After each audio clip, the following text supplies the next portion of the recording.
Hi, I'm Councilmember Amy Beasley from the 8th District, and today we're here with Chief Wells from the Fire Department, and we're talking about our Safe Haven Baby Box. So tell me about the Baby Box, Chief. So the Baby Box is a really neat community partnership, community collaboration. Local group raised the funds to actually purchase the Baby Box, and then we, working with the LFUCG, were able to secure the remaining funds to get it installed and utilize this alarm system, which alarms and lets the crews in the station know. But even more special and even cooler is, there's always a chance that these crews, and with this busy station, it happens a lot, are out.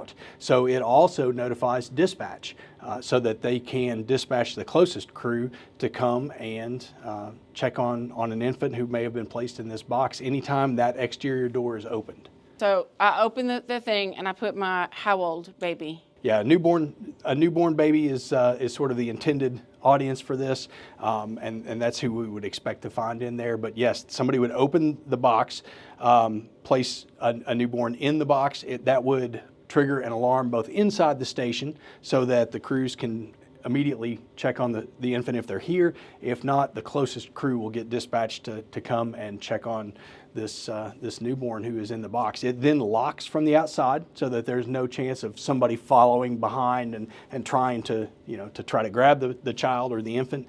And our crews are able to immediately render care. It's climate controlled so that regardless of how hot or how cold it is outside, that there's good temperature and plenty of opportunities for fresh air to come in from this side.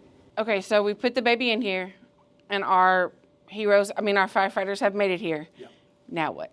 Now, so we actually had to write an internal protocol. The child is going to be transported to, I believe, UK, and then there will be a lot of collaboration with the hospital, with the social workers at the hospital to make sure that the child's taken care of. But this was meant as a completely anonymous way for a parent to surrender a child so that there's no interface with the parent. They can do this completely anonymously. And ultimately, the goal of this is to prevent abandonment in an area or a place where that might not be safe. So we know a parent knows that they have surrendered their child in a situation that is not only completely anonymous, but completely safe.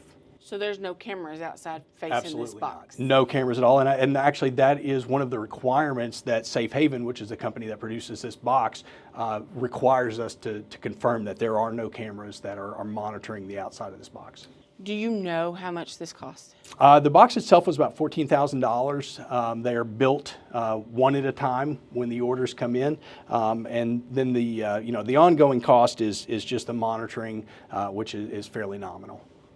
And so you said that LFUCG raised some more funds to put this in, I guess, for the install. Yes, there was cost associated with the installation, and obviously there's a little bit of cost associated with the monitoring for the box, the electricity that keeps it climate controlled and all of that. And so that is something that the LFUCG partners with, and they provide the funds for that.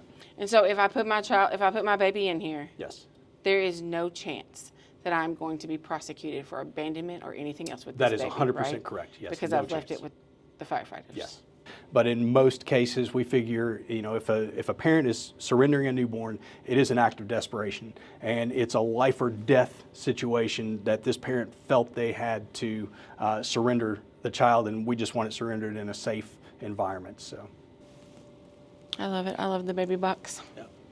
It's a great thing. So, could we possibly get these in other stations? So say, okay, so it costs $14,000 for this box. So say my group decides, oh, we're going to put a Baby Box at 16. Could we raise the money and then, we would raise the money and then petition the council member to try and get that at that fire department? Maybe. So there are some requirements that come with this box. You have to have an exterior facing wall that opens up into a climate-controlled living space. Some of our stations, and I'm not sure that 16 would be necessarily a good fit because it doesn't have a lot of exterior wall. But one of the things that we did when we were presented with this opportunity was we cross-referenced where we have the most maternity cases with which stations would be able to accommodate a box like this. And this was our best location for the first one. I think there are other stations in our community that will be good candidates for it, but without looking at the specific requirements for installing the box, I couldn't tell you exactly which ones those are. So if an organization wants to raise the money for one of these boxes, the best thing for them to do is reach out to your office. Reach out to us. We'll probably put them in contact with Community Service Bureau through the Lexington Fire Department, who would assist in facilitating that process. Have we had anybody drop their infant off in our box yet? We have not. Now, this thing is just a few months old, and I don't think it's unlikely to say that we will at some point in time. There's been a number of infants surrendered in Kentucky already, but none in Lexington thus far in this box. Okay. Awesome. Thank you. I love it.